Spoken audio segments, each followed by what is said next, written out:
I was 22 when it happened. I had just started my final year of college and was working part-time at a fast food place near campus. It wasn't glamorous, but it paid the bills, and the night shifts were usually slow enough to catch up on reading. That fall, I picked up an extra shift for a coworker who called in sick. It was a quiet Thursday night, cloudy, a little cold, with barely any foot traffic. We closed at midnight, and I was the only one left on shift after 10. The store manager had left early and told me to lock up once the last customer was gone. That was normal, and I wasn't the type to get paranoid being alone. I'd done this closing shift at least 20 times before without issue. You wipe down the counters, take out the trash, restock sauces, and then refill the soda fountain for morning. Around 11:45, I was finishing up the last of the cleaning. The dining area was empty, the parking lot too, except for one car I didn't remember seeing pull in. I figured someone was doing a late-night phone call or maybe a DoorDash driver taking a break. I didn't pay it much attention. I was filling the lids and straws when I realized the soda machine had stopped humming. Usually you could hear that faint mechanical noise, barely noticeable, but constant. I walked over to it, a little annoyed. Sometimes the CO2 needed a reset, which meant opening the bottom panel and flipping a switch. I leaned down and reached for the latch. That's when I noticed the reflection on the chrome of the fountain head above me. There was a shape, not just a shadow, but something almost human, crouching low, as if hiding just behind the side counter. I stood up straight, heart thudding, and looked around, but there was nothing. No one. Just my own shaky reflection in the drink machine. I tried to shake it off. Maybe it was a trick of the light or just my tired eyes. Still, I found myself moving slower, more cautious, like I wasn't entirely alone anymore. I went back to the front doors and made sure they were locked. Double-checked, actually. The car outside was still there. Engine off, no lights, just sitting there under the street lamp. I tried to see if anyone was inside, but the windows were tinted too dark. It felt like I was being watched, even though I told myself I was overthinking it. I returned to the soda fountain to finish the refill. I grabbed a new bag of syrup and leaned down to open the panel beneath. That's when I heard it. 3 sharp clicks from behind me, like fingernails tapping plastic. I stood up slowly, turned around, and saw no one. I stayed still for a moment, staring at the quiet, empty lobby. I didn't even breathe, just listened. The kind of silence that makes your ears ring a little. I finally forced myself to move, told myself it was nothing, maybe the ice machine settling, but I couldn't ignore how the air felt heavier. Like when you walk into a room right after someone's been there and the atmosphere hasn't settled yet. I went to the back and grabbed my phone from my locker. I opened the camera and turned it to face behind me while I walked back. It sounds stupid, I know, but I thought if I kept my eyes on the screen, maybe I'd catch something I couldn't see otherwise. When I passed the soda fountain again, I checked the screen and froze. A pale hand was pressed against the inside of the machine. I spun around, heart racing, but there was nothing there.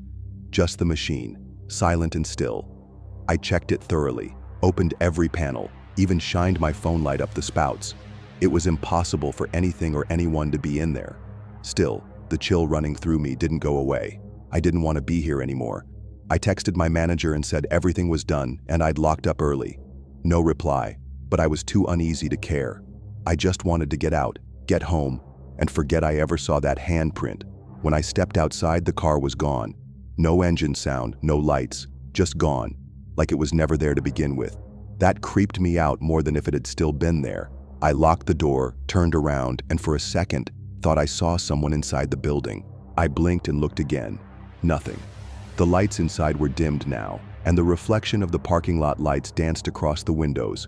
I got in my car, locked the doors, and just sat there gripping the wheel.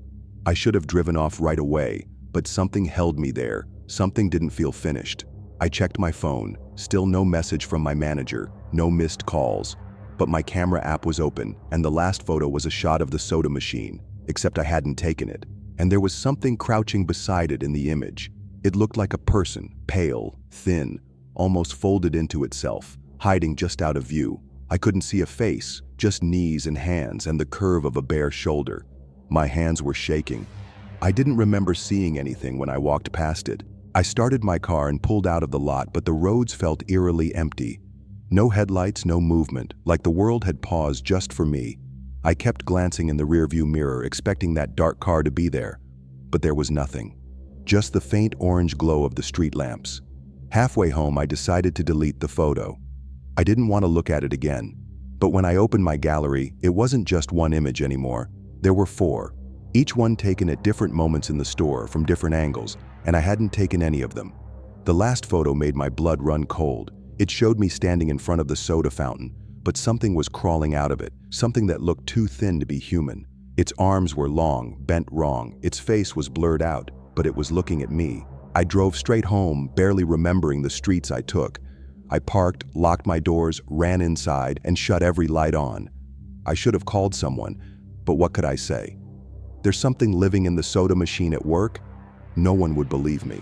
Not even my closest friends. I went to bed around 2 a.m., though I didn't sleep much. Every time I closed my eyes, I saw that crouched figure. It wasn't even the way it looked, it was the feeling it gave off.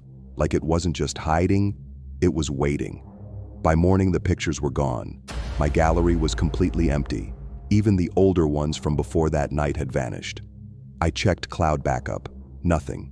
It was like my phone had reset itself, but only the photos were missing. I tried to forget, convince myself it was stress. I didn't go back to work. I quit by text and blocked the manager's number.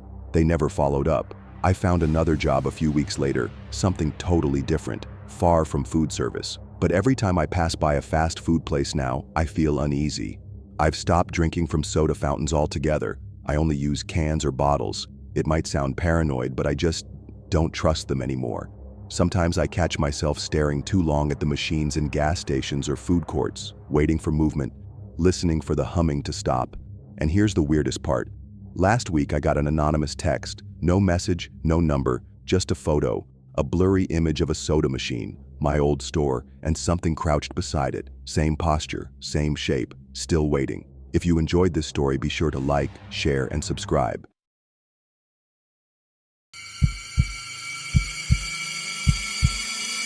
I was 21 when this happened, working part-time while finishing community college in Oregon. There was this local burger place, small, nothing fancy, mostly high school kids and older folks who didn't want chain food. I'd go there maybe once or twice a week after class. It was quiet and the staff usually kept to themselves. The building itself looked older than the businesses around it, like it had been there before the strip mall developed around it. Wood panel walls inside, faded tile floors, and that permanent grease smell that never goes away. They had a basic menu, nothing experimental. I always ordered the same combo every time. That day was normal. Gray skies, light drizzle, just like most afternoons in fall. I went in after class, ordered my food, and sat near the corner window, scrolling on my phone while I waited. It wasn't crowded, maybe 2 other people sitting quietly, both older, eating alone. After about 10 minutes, a girl from the counter brought my tray over. I remember saying thank you and immediately noticing the smell before I even uncovered the burger. It was strong, like something spoiled, thick and heavy, like it had been left out too long. Not rotten meat exactly, but definitely wrong. At first, I thought maybe it was just the trash nearby or something someone else had thrown away. But when I opened the wrapper, the smell doubled. I leaned in cautiously and regretted it immediately. I pushed the tray back, looked around awkwardly, and made up my mind to return it. I walked up to the counter where a different guy was standing, maybe late 30s, tall with dark circles under his eyes. I told him something smelled off with the burger, and without saying anything, he waved over another guy. The manager, I assumed. A short man with salt and pepper hair who looked like he hadn't slept. I explained the situation, trying to be polite, but he just stared at me for a few seconds. Then he said, "That's not possible. We haven't cooked anything in hours." His tone wasn't annoyed or defensive. It was more like he was tired of being asked something he didn't want to answer. I looked at the kitchen, and yeah, nothing was sizzling. No smoke, no staff moving around. Just one guy in the back sweeping the floor like nothing mattered. I asked if maybe someone microwaved something or reheated a patty. The manager just shook his head slowly. I wasn't sure what to say. I just stood there holding the tray, the smell getting stronger like it was seeping through the paper.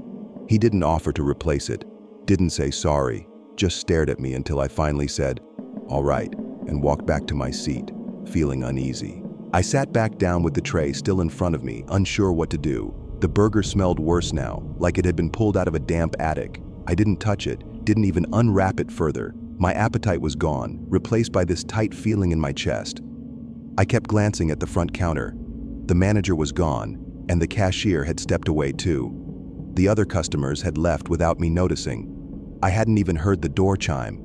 Suddenly, the whole place felt too quiet, like it had slipped into some dead zone. Out of habit, I looked at my phone. No signal. Not bad signal, no signal. That had never happened here before. I tapped airplane mode on and off. Nothing changed. It felt like I was the only person left on the map. Trying not to panic, I picked up my tray and walked to the trash bin near the entrance. I paused and looked back toward the kitchen. Still no movement, no sound. I tossed the whole meal, tray and all, into the bin. The smell lingered in my hands like it had soaked into my skin. Just as I turned to leave, I heard something. Not a voice exactly, more like a shuffle or drag coming from behind the kitchen wall. It was soft, like someone slowly pulling something heavy across a floor. It only lasted a few seconds, then stopped completely. I stood there frozen, hand hovering above the door handle. Then came the click. Loud, sharp, unmistakable. The front door locked from the inside. I jiggled it, pushed harder. Nothing. It was like it had deadbolted itself, though I hadn't seen anyone touch it. I called out, "Hello?" Louder than I meant to. My voice echoed in the lobby, then vanished like it had been swallowed by the walls. No response. I stepped back, trying to look into the kitchen, but the lights had dimmed slightly. Or maybe my eyes were adjusting to something else. I was about to shout again when I heard something behind the counter. This time it was more distinct, a low, wet sound, like something shifting or breathing heavily through a clogged pipe. The smell from earlier seemed to return all at once, stronger than ever. My eyes burned. I covered my nose and backed away from the counter. Something was very wrong. This wasn't bad food or broken equipment. This was something I wasn't supposed to be near, something that didn't want me to leave. I stumbled toward the bathrooms, heart racing, thinking maybe there was another exit. The hallway was darker than the rest of the building, as if the lights had dimmed on purpose. I pushed open the men's door and stepped inside. The flickering bulb above the mirror gave off a faint hum. There was no window, no emergency exit, just 2 stalls and a urinal. I stepped into the far stall and locked it, crouching down on the toilet seat. I didn't know why, but something told me to hide. Like whatever was in the kitchen was now looking for me.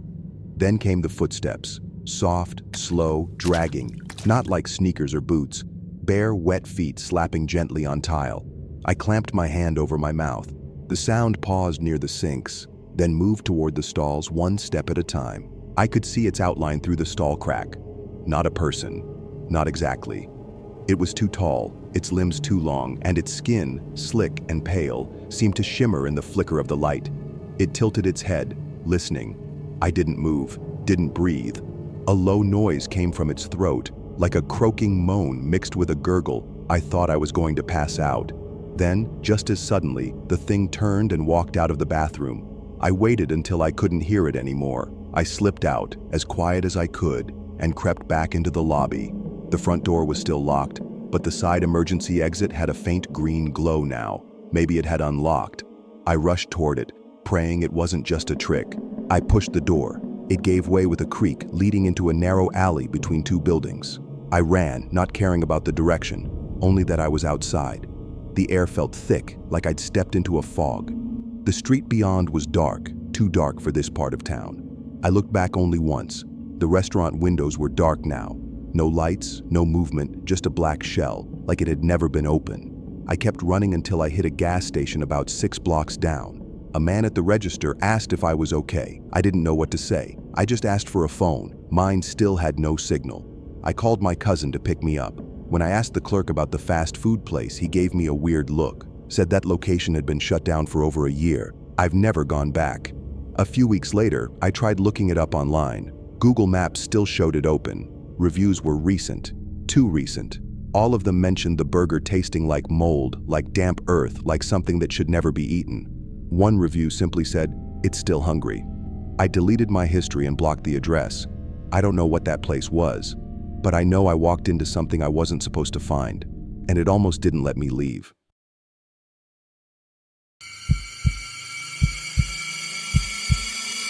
I was 27 when this happened. My best friend Darren and I were always into weird online dares, especially ones that felt borderline illegal, but mostly harmless.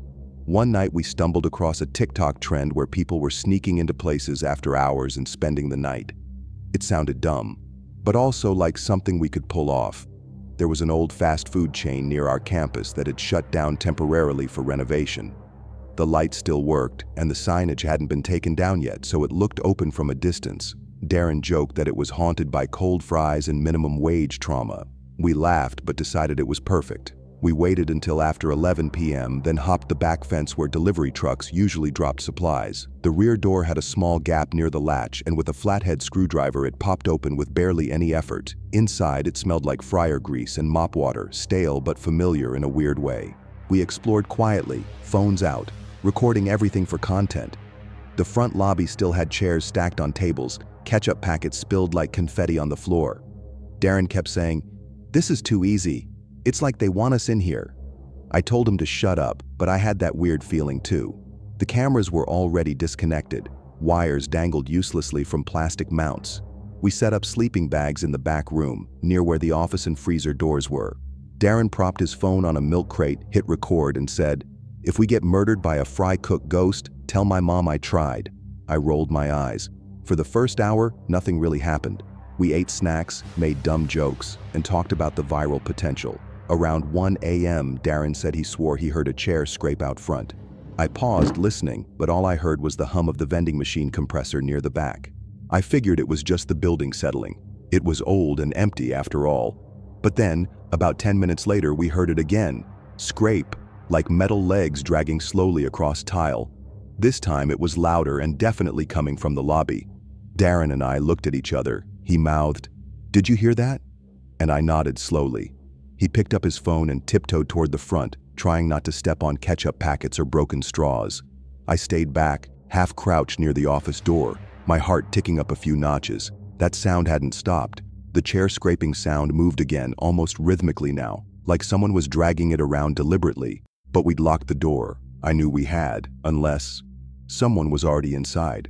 My stomach tightened and the greasy air suddenly felt colder than before. Darren peeked around the corner into the lobby. I watched him freeze mid-step, shoulders tense, phone light aimed low. He slowly backed up and whispered, "Bro, the chair's in the middle of the floor now." My mouth went dry as I asked, "Was it like that before?" "No," he replied, eyes wide. "I swear all the chairs were stacked. Someone's messing with us." We both looked toward the front entrance. It was still locked, deadbolt in place, and the glass untouched. There were no footsteps, no sound, just that one chair out of place. We argued in hushed voices about whether to leave. Darren wanted to wait it out and make it a better story. I wanted to go. That was when we heard another sound, not scraping this time, but a short metallic clang from inside the kitchen. It didn't sound random. We both spun toward the noise. "Did something fall?" I whispered. Darren crept toward the kitchen, holding his phone like a weapon. I stayed behind again, watching the hallway. The air was so still, it almost felt like the building was holding its breath. He came back quickly. "One of the pans was on the floor," he said, "but it was under the counter. It couldn't have just slipped." Something was definitely wrong. We both felt it now, like we weren't alone. And that chair was still sitting dead center in the lobby. Darren suggested checking the walk-in freezer. I told him that was dumb. "Why?" he asked. "Because if someone's hiding, it's the only place left." I stared at the metal door. I hated how quiet everything had become again. I hated that I couldn't hear my own breath. He opened the freezer slowly. It let out a loud pop sound from the suction. Cold air spilled out, and Darren waved his phone light around inside. "Empty," he muttered. "There's nothing." His words stopped. I saw his eyes widen, phone trembling slightly in his hand. I stepped closer. "What is it?" He stepped back, pointing the light at the inside wall. Someone had written something in the frost. It was smeared, like a finger had dragged through the ice. "Still hungry." I swear I felt my heart jump into my throat. Darren slammed the freezer door shut. "We're done," he said, grabbing his stuff. I didn't argue. Whatever this was, prank or not, it was getting too real. But just as we turned toward the back exit, we heard it again, the chair scraping across tile. Only this time, faster. We both turned at the same time. The chair was now closer to us, about halfway between the lobby and the hallway. I didn't hear footsteps, no breathing, no other sound. Just that single chair, now facing us. "Okay, someone's here," Darren whispered. "Someone's playing games." But he didn't believe it, neither did I. We would have heard movement, seen someone. There was no cover in that entire space. It was wide open. I backed into the hallway, keeping my eyes on the chair. "Let's go through the back," I said. Darren didn't argue this time. We grabbed our bags and started toward the employee exit near the supply closet. Then, all the lights flickered. When the lights came back, the chair was gone. It was just gone. No dragging noise, no movement, just empty tile. "I'm not doing this anymore," Darren said, voice shaking. "Forget the challenge. I don't care about views." I nodded. We were both way past scared. The back door had one of those heavy-duty emergency bars. Darren shoved it. Nothing. He tried again. It wouldn't budge. "It's stuck," he hissed. I pushed with him. It didn't move at all. That door had worked earlier when we checked it. Then we heard something behind us. Not a voice, not a footstep. It was a sound that made my spine tighten. Breathing. Slow, raspy breathing, like someone standing right behind us. But when we turned, nothing. Just the hallway, stretching quietly into darkness. We rushed back toward the kitchen. Darren was panicking now, muttering to himself, "This doesn't make sense. It's not possible." I didn't respond. I was too focused on staying upright because the air had gotten thick. Every breath felt heavier. We burst into the main kitchen. Something had changed. The cabinet doors were all open, every single one. And on the stainless steel counter, another message had been left in what looked like greasy finger marks. "You stay, I eat." I felt sick. Darren was pacing now, trying the side door to the delivery dock. Same result. Jammed. "Why are all the doors locked now?" he yelled. "We didn't do anything." He tried to call 911. No signal. His phone was stuck on the lock screen. Then we both heard it. Movement in the vents above us. Metal shifting. Something crawling. I didn't look. I couldn't. I grabbed Darren's arm and pulled him toward the storage closet. It was the only place left to hide. That, or stay in the open kitchen with whatever that was. We squeezed into the narrow supply closet, slamming the door behind us. Total darkness. Darren held his phone light down, barely on, hand shaking. Neither of us said anything, until we heard the first knock. 3 soft knocks, right on the closet door. The knock stopped. We held our breath, listening for anything, any movement, any voice, anything human. But it was silent again. Just that tense, pressing silence that makes your ears ring. Darren slowly leaned away from the door, mouthing, "What was that?" Before I could answer, his phone light flickered. Then the screen went black. "No, no, no," he whispered, tapping it, but it was useless. We were in total darkness now, and I realized I could barely hear him breathing. That wasn't Darren's breath. There was something else in the closet, something low to the ground, exhaling shallow breaths like it didn't want to be noticed. Darren grabbed my arm tightly. I didn't know what to do.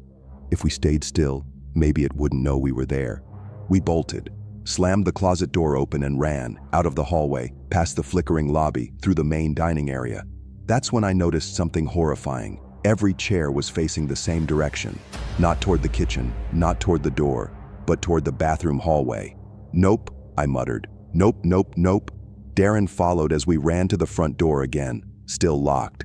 But this time, we didn't try forcing it. Instead, we looked around for something to smash the window. We needed out, now. That's when we saw the security camera monitor behind the counter. One screen had gone completely black. The other showed the dining room, with both of us in it. But something else was walking up behind us on the screen, crawling, like a shadow with bones. I turned before Darren could. Nothing was there, but I knew it had been. That thing moved like it didn't need to touch the ground. I ran to the kitchen, grabbed the heavy fryer lid, and smashed it into the front window. It cracked, just slightly. Darren followed suit, picking up a chair and ramming it into the glass. More cracks. It wasn't enough, but we kept going, crash after crash, until finally, it gave. We fell through the glass, cutting ourselves on the way out, but I didn't care. We were out. The air outside was different, lighter, as if that entire place had been sealed with pressure. We looked back, panting, bloody and wide-eyed. Every single light inside the restaurant shut off at once, total blackness, like it had swallowed itself whole. We never went back. That place was boarded up a few days later. No explanation, no cleanup crew. Just plywood nailed across the doors like it had always been condemned. Darren deleted the video, said it didn't record properly. Maybe it was better that way. Sometimes I still drive by, the boards are still there. But one night I noticed a chair in the parking lot, just sitting there, facing the road. And I swear, for half a second I saw it turn.